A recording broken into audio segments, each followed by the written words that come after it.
Now let's begin section 3 of this notebook, logarithmic functions. This one corresponds to 4.3 of our textbook. How do we define logarithmic functions? As inverse functions of exponential functions. Let's begin with f of x equals a to the x power, and then let's take the inverse. And that's how we define log of a of x. Now, what does an inverse function do? It takes x to y and then y back to x, or vice versa, kind of like this. Y equals to a to the x power, and then applied log, then x equals to log a of y. And of course, if you start from the right hand side, x equals to log a of y, and then take the exponential, then we are going to get y equals to a to the x back. Or you can start the other way around. Basically, it's this kind of thing is what exponential and logarithmic functions do. X goes to y and y goes back to x. Another way to see that, which is actually a little bit more useful, is to see the cancellation. Exponential and logarithm are inverse of each other, so they cancel each other out. Here in this first formula, exponential and logarithm comes one after another, so they just cancel each other out. And here, logarithm and then exponential, so they just cancel each other out.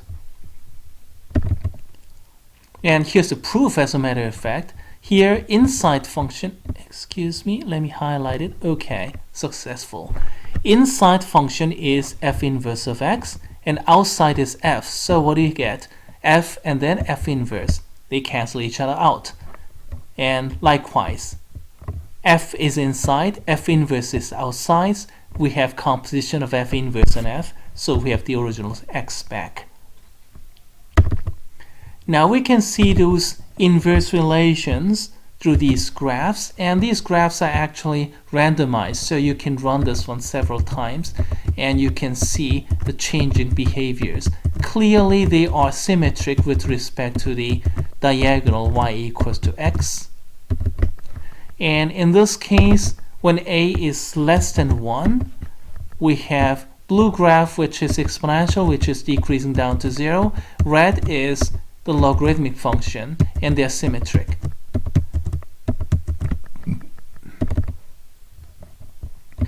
How about the domain and ranges? Well, here are some interesting pictures. We have domains and ranges of some arbitrary exponential and logarithmic functions. Blue is exponential and red is logarithmic. And left hand side is for a greater than 1, right hand side is for a less than 1. Look at the blue function, exponential function. Domain is negative infinity to positive infinity. To the left hand side it goes on forever, to the right hand side it also goes on forever. Either way, left hand side or right hand side, a is greater than 1 or less than 1. How about the range?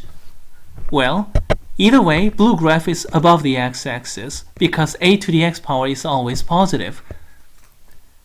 Consequently, we have range from 0 to infinity. Now, what does inverse functions do?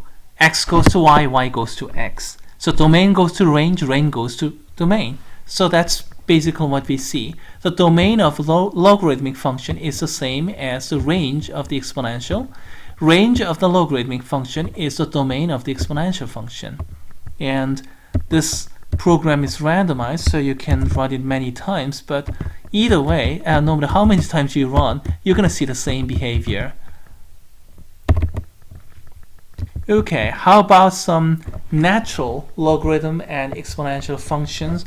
A special case when base a is e, where e is a mysterious transcendental irrational number, approximately 2.718 something. Graphs kind of look like these, and this one is of course not randomized because we are looking at just one specific a value. A is equal to e, and domains and range, they are the same as before. Well, now we talked about domains. Are you ready to answer some domain questions now? Well, ready or not, here we go. Let's answer that question. log of 3x squared plus 4x plus 1 over x squared plus 2x minus 3. And here you're looking at two interesting components. Inside of a logarithm should be strictly greater than 0 because, let me see, what is the domain of a log function? Let me show you the domain of the log function. Okay, as you can see from the red graph, it's always to the right hand side of the y-axis. So x has to be strictly greater than 0.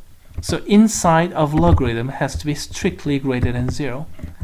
Consequently, in this particular case, 3x squared plus 4x plus 1 has to be strictly greater than 0, and that leads to a couple of intervals actually.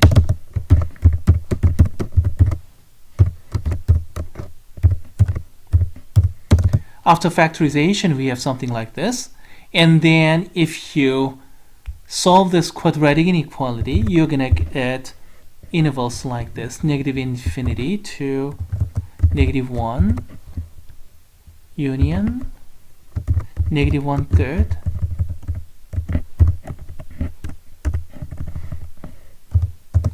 to infinity. At these two intervals, the logarithm you see in the numerator is valid. Now, the logarithm is valid. Does that mean the entire function is valid? Not yet. There's another troublesome part. There is a denominator, and the denominator should not be 0. So how do we work it out? X squared plus 2x plus 3 should not be equal to 0. So after factorization, we have x plus 3, x plus 1, no, minus 1 is not equal to 0. So what do you get? X should not be equal to negative 3, and x should not be equal to 1. X should not be equal to negative 3.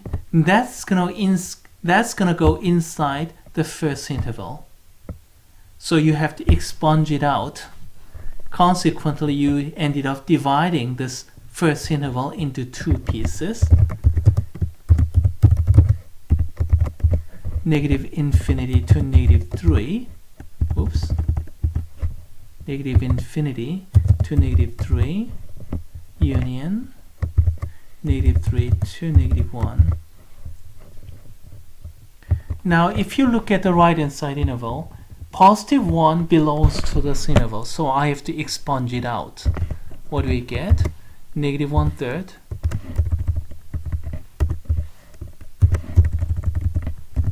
to negative 1, positive 1, excuse me, union positive 1 to positive 1 to infinity. So we have these four intervals. Now, do we have something like that in this graph here? Certainly we do. We have four pieces of curves, and consequently we have four intervals. And then what are the endpoints of all these? Left hand side and right hand side appear to go on forever. Yeah, if I extend further, they just go on forever. So negative infinity to positive infinity there. And how about the others? They all have vertical asymptotes. So we have to expunge those x values out. So we do not have any bracket in this problem. All parentheses, all open.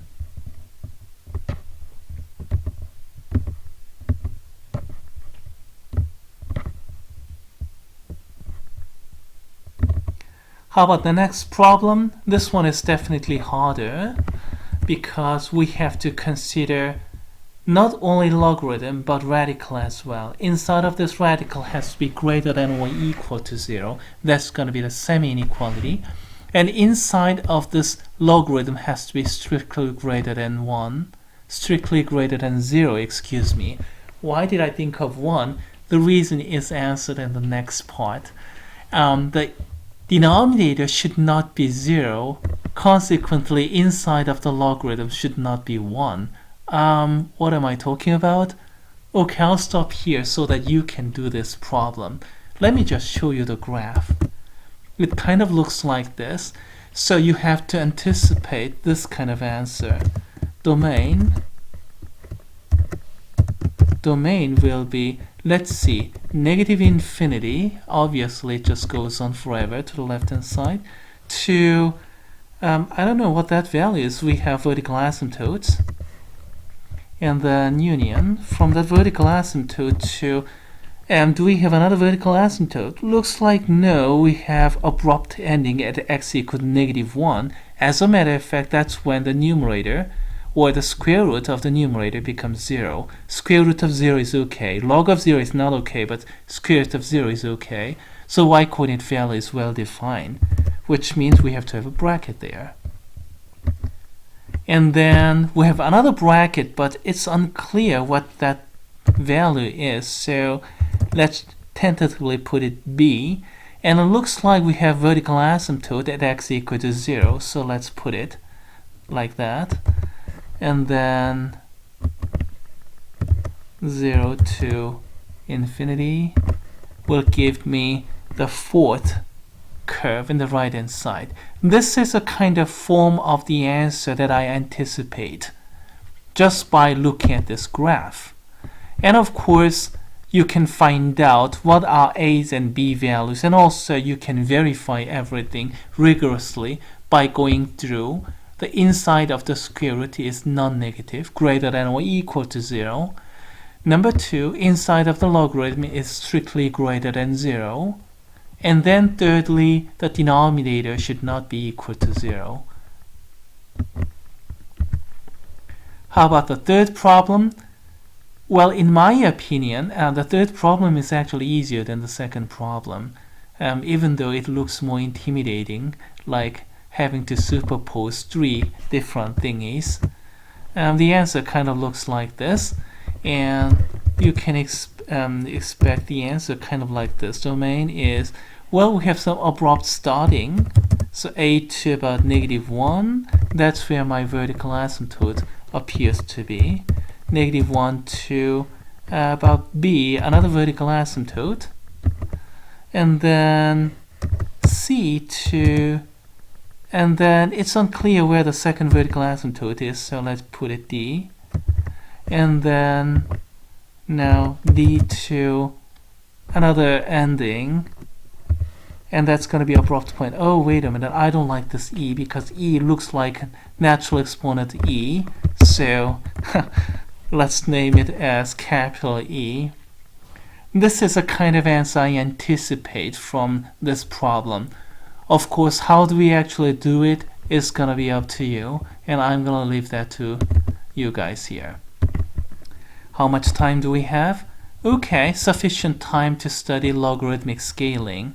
And logarithmic scaling actually appears in, let me see, I think it's 4.7, I think.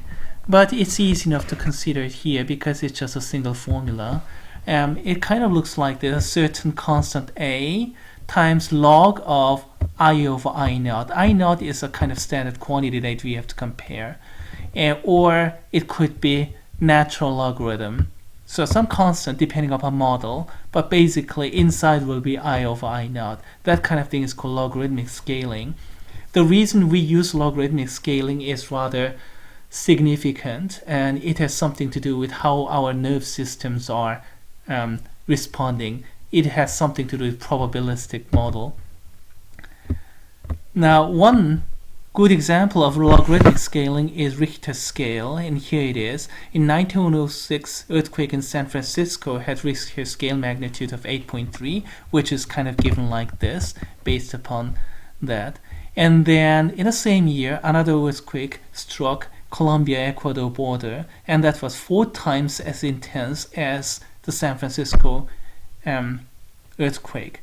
Now, what is the Richter scale of the second earthquake? Is it 4 times 8.3? No, it is not. You have to multiply 4 to this I, because that's the intensity. Kind of goes like this. For San Francisco, we have this 8.3. So replace this I1 by 4 times I1 and do some algebraic manipulation Here we go, 8.9.